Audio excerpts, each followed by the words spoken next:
प्यारे भक्तों, आज श्रवण करें कार्तिक स्नान की 5 कथा। प्रथम कथा बूढ़ा ब्राह्मण और ब्राह्मणी की कार्तिक स्नान की कथा। एक नगर में एक ब्राह्मण दंपति रहते थे। वे दोनों प्रतिदिन 7 कोस दूर गंगा और यमुना नदी में स्नान करने जाते थे।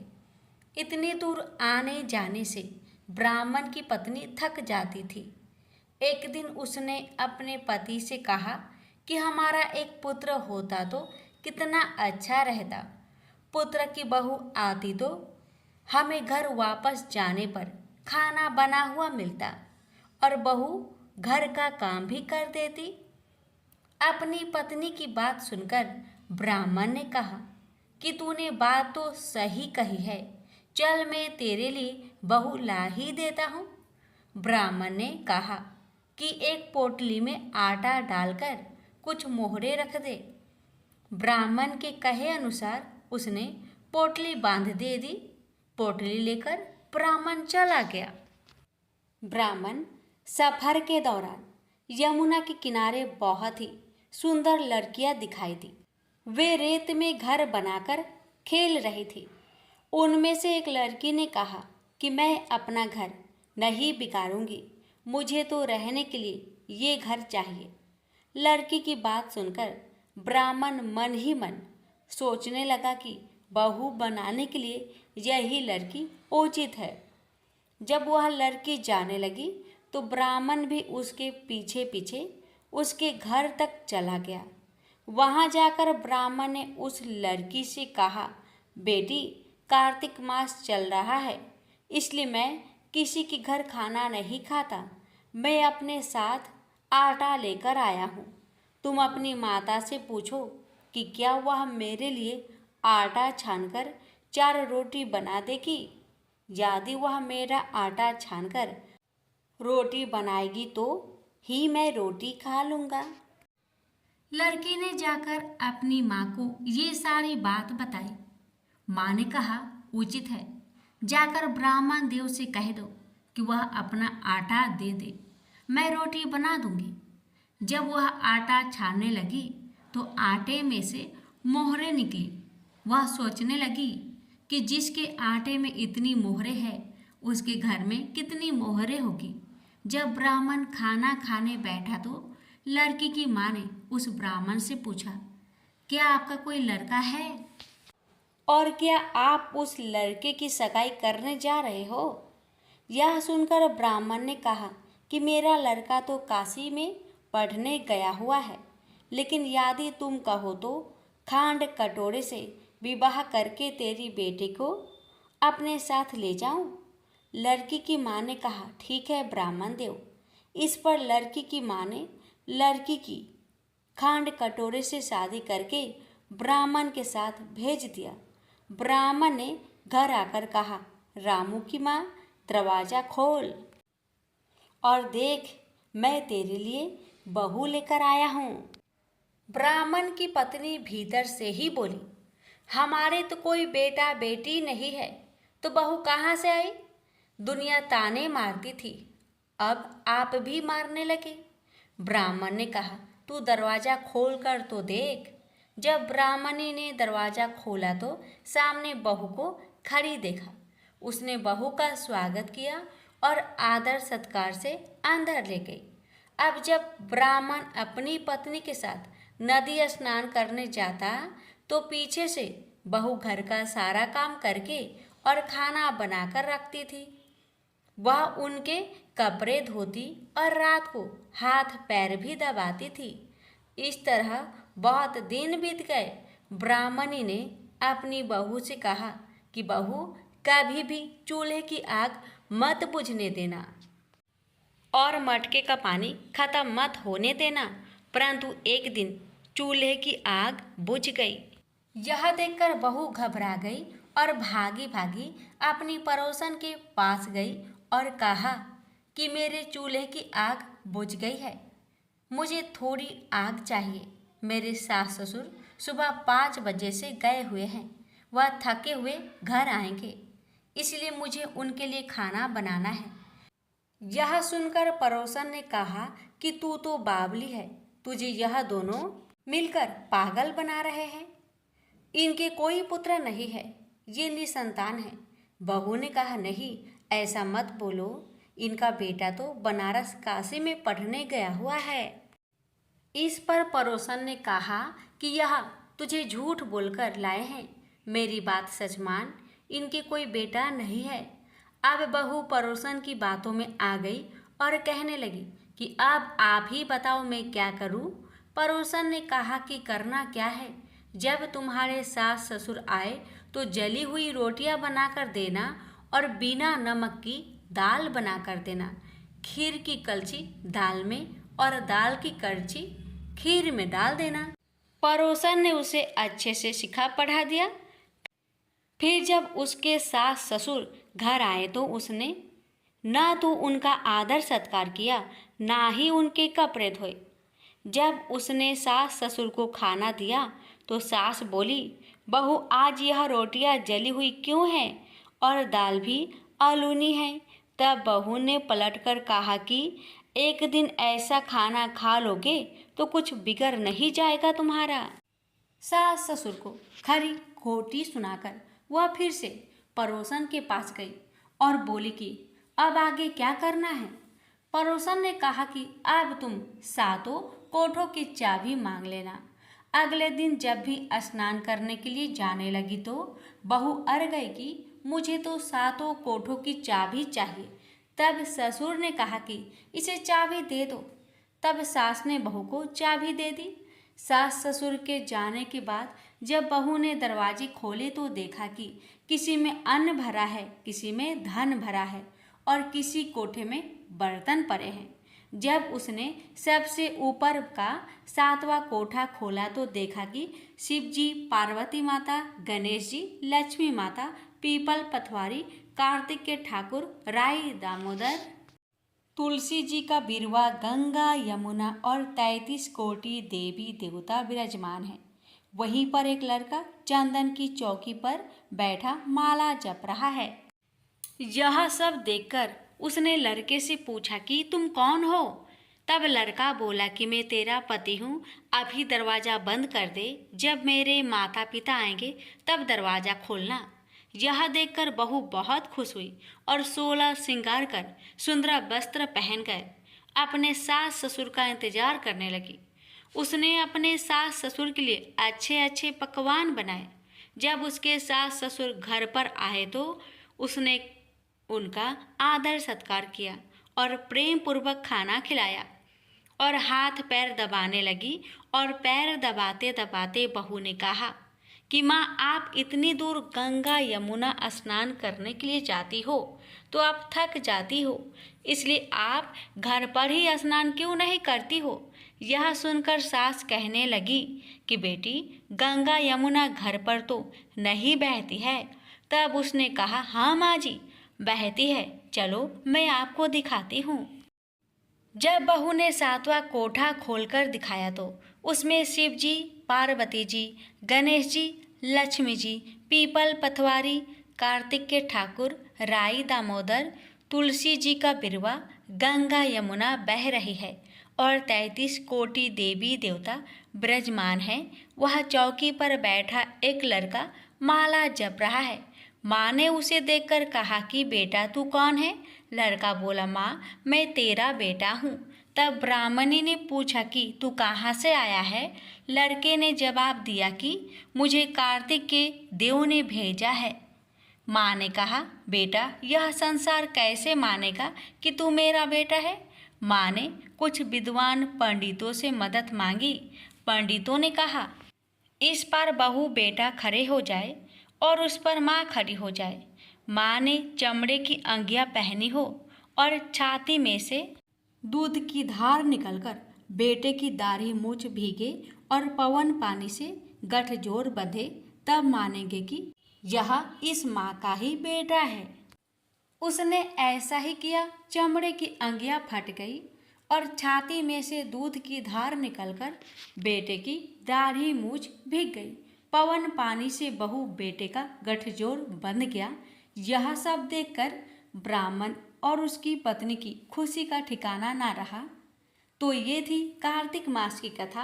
हे कार्तिक के ठाकुर, जैसे ब्राह्मण और ब्राह्मणी को बहू बेटा दिया, वैसे सबको देना।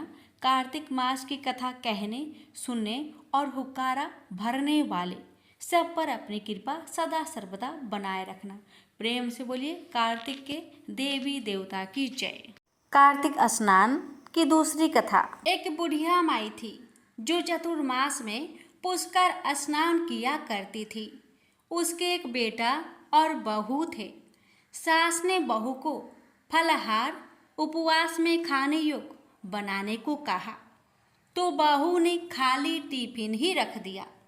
बेटा माँ को पहुँचाने के लिए पुष्कर गया। रास्ते में माँ से बोला, माँ फलाहार कर लो। जहाँ पानी मिला वहीं फलाहार करने बैठ गई, तो भगवान की कृपा से खाली टिफिन फलों से भर गया। माँ ने फलाहार कर लिया। पुष्कर माँ के रहने के लिए झोपड़ी बनाकर बेटा वापस घर को आ गया। रात्रि में श्रावण मास आया और बोला, बुढ़िया माई दरवाजा खोल। तब बुढ़िया माई ने पूछा, आप कौन हैं? तो वह बोला, मैं श्रावण मास हूँ। तो बुढ़िया माई ने तुरंत दरवाजा खोल दिया। बुढ़िया माई ने शिव पार्वती की पूजा अर्चना की, बेलपत्र से अभिषेक किया। जाते समय श्रावण मास ने बुढ़िया माई को आशीर्वाद दिया और झोपड़ी की एक दीवार सोने की हो गई। भाद्रपद मास आया, उसने भी दरवाजा खोलने को कहा। बुढ़िया माई ने दरवाजा खोला, सत्तू बनाकर कजरी तीज मनाई। भाद्रपद मास ने बुढ़िया माई को आशीर्वाद दिया और झोपड़ी की दूसरी दीवार सोने की हो गई। फिर आश्विन मास आया और उसने भी दरवाजा खोलने को कहा। बुढ़िया माई ने दरवाजा खोला, पितरों का तर्पण कर ब्राह्मण भोज कराकर श्राद्ध किया। नवरात्रि में माँ दुर्गा को अखंड ज्योति जलाकर प्रसन्न किया। सत्य की विजय दिवस के रूप में बुराई का अंत की खुशी में दशहरा मनाया। आश्विन मास ने जाते समय प्रसन्न होकर तीसरी दीवार भी बहुमूल्य रत्नों से जटित कर दी और बुढ़िया माई को सदैव प्रसन्न रहने का आशीर्वाद दिया। इन सब के बाद कार्तिक मास आया, उसने भी दरवाजा खोलने को कहा। बुढ़िया माई ने दरवाजा खोला, अति प्रसन्न मन से कार्तिक स्नान किया, दीप दान कर दीपावली, गोवर्धन पूजा, भैया दूज, गोपाष्टमी, आंवला नवमी मनाई। कार्तिक मास ने जाते समय आशीर्वाद दिया और झोपड़ी के स्थान पर महल बना दिया। बुढ़िया माई गरीबों की सेवा कर भजन कीर्तन में अपना समय व्यतीत करने लगी। बेटा अपनी माँ को लेने आया तो माँ और झोपड़ी को पहचान ना सका, तो पड़ोसियों से पूछा, उन्होंने बताया तो बेटा माँ के चरणों में गिरकर बोला, माँ घर चलो। सारे सामान के साथ घर ले आया। सासू माँ के ठाठ देखकर बहू के मन में लालच आ गया और उसने अपनी माँ को भी पुष्कर छोड़कर आने को कहा। उसका पति अपनी सास को भी पुष्कर छोड़ आया, परंतु बहू की माँ धर्म कर्म में बिल्कुल रुचि नहीं रखती थी। वह 4 समय भोजन करती और दिन भर सोती रहती थी। चारों मास आए और चले गए। जाते समय झोपड़ी गिर गई और बहू की माँ गधी की योनि में चली गई। क्योंकि औरत लक्ष्मी का रूप है और लक्ष्मी की तरह चंचल होना चाहिए। भगवान की पूजा और अतिथि का सम्मान और दान पुण्य करना चाहिए। बहू ने कहा, अब माँ को ले आओ। जब जमाई सास को लेने गया तो कहीं ना मिली। लोगों से पूछने पर लोगों ने बताया कि तेरी सास धर्म कर्म कुछ ना करती थी, खाती थी और सोती थी, जिससे वह गधी योनि में चली गई है। जमाई गधी योनि सास को बांध कर ले आया। उसकी पत्नी ने पूछा, मेरी माँ कहाँ है? तब पति ने कहा, तेरे लालच की वजह से तेरी माँ गधी योनि में आ गई। बड़े बड़े विद्वानों, ब्राह्मण, ऋषि मुनियों से पूछने पर उन्होंने बताया कि तेरी सास के स्नान किए पानी से स्नान करने पर उसे मनुष्य योनि मिलेगी। तब बहू ने ऐसा ही किया और उसकी माँ पुनः मनुष्य योनि में आ गई। हे राधा दामोदर, भगवान जैसा बुढ़िया माई को दिया, ऐसा आपकी कहानी कहने वाले, सुनने वाले, हुक्कार भरने वाले सभी पर अपनी कृपा सदा सर्वदा बनाए रखना। प्रेम से बोलिए कार्तिक के सभी देवी देवता की जय। कार्तिक स्नान की तीसरी कथा। कार्तिक स्नान कथा। एक समय की बात है, किसी नगर में एक बूढ़ा व्यक्ति रहता था और उसकी 7 बहुएं थी। एक बार कार्तिक का महीना आया और उसने अपनी बहुओं से कहा कि मैं कार्तिक का स्नान करूँगा, क्या तुम इसे निभा दोगी? 7 में से 6 बहुओं ने मना कर दिया, लेकिन बड़ी बहू ने कहा कि मैं निभा दूंगी। बूढ़ा हर रोज सुबह उठता और नदी पर स्नान कर घर आता। गीली धोती को वह बड़ी बहू के आंगन में सुखा देता। जैसे जैसे उस गीली धोती में से पानी की बूंदें जमीन पर गिरती, वैसे ही वह हीरे मोतियों में बदल जाती। धोती से हीरे मोती गिरते देख बाकी 6 बहुओं से रहा नहीं गया और वे बोली कि हम भी बूढ़े को अपने यहाँ नहाने को बोलते हैं। उन्होंने कहा कि पिताजी, आप कल से हमारे यहाँ कार्तिक नहा लेना। बूढ़े ने कहा, ठीक है, मुझे तो नहाना ही है, मैं तुम्हारे यहाँ नहा लूँगा। बूढ़ा सुबह सपेरे स्नान करके आया और धोती उसने दूसरी बहू के आंगन में सुखाने के लिए डाल दी, लेकिन यहाँ हीरे मोती की बजाय कीचड़ टपकने लगा। बहुओं ने ये देखा तो कहा कि आप हमारे यहाँ पाप का स्नान कर रहे हो, इसलिए यहाँ से जाओ और बड़ी बहू के यहाँ ही स्नान करो। बूढ़ा वापिस बड़ी बहू के यहाँ आया और कार्तिक का स्नान करने लगा। स्नान करके उसने फिर धोती सुखाई तो फिर से हीरे मोती गिरने लगे। अब कार्तिक का महीना समाप्त होने को था। बूढ़ा चिंता में पड़ गया तो बड़ी बहू ने इसका कारण पूछा। उसने कहा कि कार्तिक स्नान समाप्त होने को है और मेरा मन है कि मैं सारे परिवार को एक दिन खाने का न्योता दूं। बड़ी बहू ने कहा कि पिताजी, इसमें चिंता की क्या बात है, आप सभी को बुला ले, मैं खाना बना दूंगी। बूढ़ा सभी को निमंत्रण देने गया तो बाकी बहुओं ने कहा कि जब तक यह घर पर रहेगी हम खाने पर नहीं आएंगे। बूढ़ा फिर से चिंता में घिर गया कि ऐसे कैसे होगा और सूखने लगा। बूढ़े को सूखते देख बड़ी बहू ने कहा कि पिताजी, अब आपको क्या चिंता है? बूढ़े ने बाकी 6 बहुओं वाली बात बड़ी बहू को बता दी, जिसे सुन वह बोली कि पिताजी, ठीक है, मैं खाना बनाकर रख जाऊंगी। और उसने वैसा ही किया। खाना बनाकर रख दिया और अपने लिए 4 रोटी लेकर खेत पर चली गई। इधर 6 बहुओं ने खाना खा लिया, लेकिन जाने से पहले बाकी बचे खाने में कंकर पत्थर डाल गई कि बड़ी बहू आएगी तो परेशान होगी। इधर खेत में बैठकर बड़ी बहू कहने लगी कि राम जी की चिड़िया, राम जी का खेत, चुगलो चिड़िया भर भर पेट। मेरे ससुरे ने घर में जगह दी है और मैंने खेत में। चिड़िया को बजरा डाल वह घर आ गई। घर आई तो बूढ़ा फिर उदास बैठा था। उसने फिर पूछा कि यह उदासी क्यों? सब ठीक ठाक निपट गया ना? वह बोला कि हाँ, सब ठीक निपट गया, लेकिन वह तेरी देवरानियाँ बाकी बचे खाने में कंकर पत्थर व मिट्टी डाल गई। बहू ने कहा कि कोई बात नहीं पिताजी, मैं तो अपने लिए 4 रोटी फिर बना लूँगी। बहू बूढ़े से बात करके घर के भीतर जाकर खाने को देखती है, लेकिन वह देखती है कि जिस खाने में वह सब कंकर पत्थर डालती है वह हीरे मोती में बदल गए हैं। घर की जगह महल खड़ा हो गया है और धन दौलत से भर गया है। अन्न के भंडार घर में भरे पड़े हैं। वह बूढ़े को बुलाकर कहती है कि पिताजी, आपने तो कहा था कि मेरे लिए कुछ नहीं बचा है, लेकिन यहाँ तो हीरे मोतियों के भंडार हो गए हैं। पूरे घर में धन की वर्षा हो रही है। साधारण सा घर महल में बदल गया है।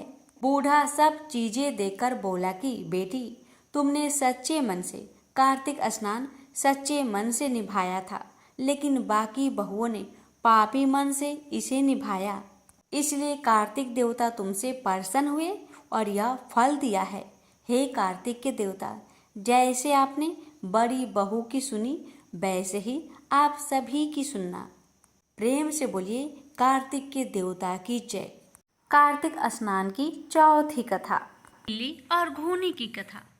एक इल्ली और घून था। इल्ली बोली, आओ घून, कार्तिक नहाए। घून बोला, तू तो गोरी पड़ी है, तू ही नहा ले। मेरे तो मोट बाजरा पड़ी है, मैं तो नहीं नहाऊंगा। मैं तो हरे हरे बाजरे का सीटा खाऊंगा, ठंडा पीऊंगा। बाद में इल्ली तो राजा की लड़की के पल्ले से लगकर चली गई और घुन नहीं नहाया। कार्तिक उतरते ही दोनों मर गए। बाद में इल्ली ने कार्तिक नहाने के कारण राजा के घर में जन्म लिया और घुन राजा के घर गधा बना। जब बेटी के विवाह का साया निकलवाया तो विवाह के दिन निकल गया और ससुराल जाने के लिए विदा होने लगी तो बेटी की बैलगाड़ी रुक गई। राजा रानी बोले कि बैलगाड़ी क्यों रुक गई? तुझे जो चाहिए मांग ले। तब लड़की बोली कि यह गधा मुझे चाहिए। तो वह बोला, यह क्या मांगा? यह मत ले जा, चाहे और धन दौलत ले जा। परंतु वह नहीं मानी और कहा, मुझे तो यही गधा चाहिए। तो वह फुदक फुदक कर भागने लगा। तब लड़की महल में जाने लगी तो उसे सीढ़ी के नीचे बांध दिया। जब सीढ़ी उतरने लगी तो गधे ने कहा कि ए सुंदरी, हे लड़की, थोड़ा पानी पिला दो। तब उसने कहा कि आ नहा ले। तब तूने कहा था कि मैं तो बाजरा खाऊंगा और ठंडा ठंडा पानी पीऊंगा। उनकी आपस की यह बात देवरानी जेठानी ने सुन ली तो देवर को सिखा दिया कि तू क्या जादूगरनी लाया है जो जानवर से बात कर रही है। वह बोला कि कानों से सुनी नहीं मानता, आँखों से देखकर मानूंगा। दूसरे दिन वह छिपकर बैठ गया और देखा कि रानी महल से नीचे उतरी तो गधा फिर वही बात बोला तो रानी भी जवाब दिया।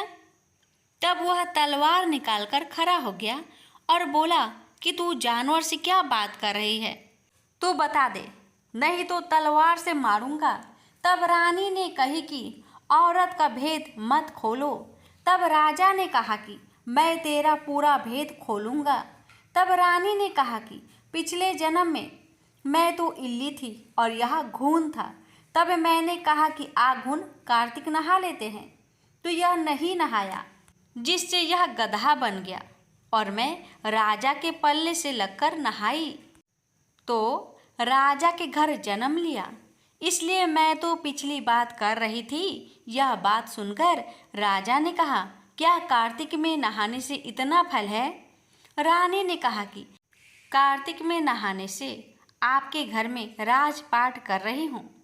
तब राजा ने कहा कि इतना फल है तो हम दोनों अब जोड़े से नहाएंगे और बहुत दान पुण्य करेंगे, जिससे आगे हमें और ज़्यादा सुख मिलेगा। दोनों कार्तिक नहाने लगे तो राजा के घर में बहुत धन संपत्ति हो गई। हे कार्तिक महाराज, जैसे इल्ली को सुख दिया वैसा सबको दियो, जैसा घून को दिया वैसा किसी को मत दियो। प्रेम से बोलिए कार्तिक महाराज की जय। पांचवी कथा, लापसी तपसी की कथा। एक लापसी था, एक तपसी था। तपसी हमेशा भगवान की तपस्या में लीन रहता था। लापसी रोजाना सवा सेर की लापसी बनाकर भगवान का भोग लगाकर जीम लेता था। एक दिन दोनों लड़ने लगे। लापसी बोला, मैं रोज भगवान की तपस्या करता हूँ, इसलिए मैं बड़ा हूँ। लापसी बोला कि मैं रोज भगवान को सवा सेर लापसी का भोग लगाता हूँ, इसलिए मैं बड़ा हूँ। नारद जी वहां से गुजर रहे थे। दोनों को लड़ता देखकर उनसे पूछा कि क्यों तुम लड़ रहे हो। लप्सी ने खुद को बड़ा होने का कारण बताया और तपसी ने अपना कारण बताया। नारद जी बोले, तुम्हारा फैसला मैं कर दूंगा। दूसरे दिन लप्सी और तपसी नहाकर अपनी रोज की भक्ति करने आए तो नारद जी ने छुपकर 1.25 करोड़ की एक एक अंगूठी उन दोनों के आगे रख दी।